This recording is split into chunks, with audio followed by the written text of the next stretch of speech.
আসসালামু আলাইকুম।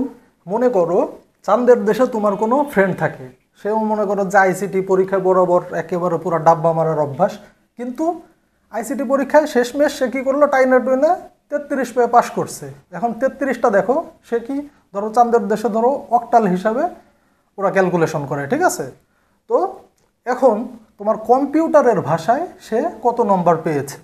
এখন আমরা কি জানি? আমরা জানি কম্পিউটারের ভাষা কি, বাইনারি। আর এটা সব সময়ের জন্যে বেস দেখে তোমরা এটা চিহ্নিত করবে যে এটা আসলে কোন সংখ্যা পদ্ধতির মধ্যে পড়ে, বেস দেখে এটা বুঝতে পারবে, ঠিক আছে? তাহলে এটা অক্টালের মধ্যে পড়তেছে। আর এখন আমাদের কি করতে হবে, কম্পিউটারের ভাষায় সে কত নাম্বার পেয়েছে সেটা বের করতে হবে। তাহলে আমাদের কাজ কি, অক্টালকে বাইনারিতে রূপান্তর করার। এখন দেখো,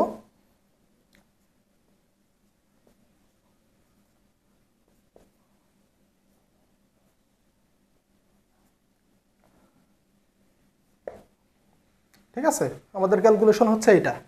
তো আমরা একটা ফর্মুলা জানি, সেটা হচ্ছে 4-2-1 ফর্মুলা। তাহলে আমরা এই যে এই তিনটা সবসময় মনে রাখবে, বাইনারির 3টা বিট মিলায় হচ্ছে অক্টালের একটা সংখ্যা তৈরি হয়, ঠিক আছে?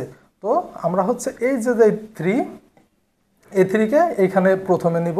তাহলে আমাদের এইখানে 3 বানাইতে কি কি লাগবে, আমাদের এটা লাগবে না, এটা লাগবে, এটা লাগবে, এই 3ও সেম,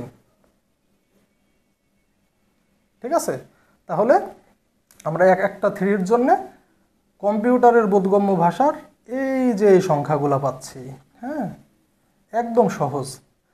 তাহলে আমরা টোটাল এই কম্পিউটারের বোধগম্য যে ভাষা বাইনারি, সেইখানে আমরা কত পাচ্ছি, 011-011। এমন মজায় মজায় আইসিটি শিখতে অবশ্যই আমার সাথে থাকবে। আমার চ্যানেলটি সাবস্ক্রাইব করবে এবং ভিডিওটি বন্ধুদের সাথে শেয়ার করে দিবে। টাটা।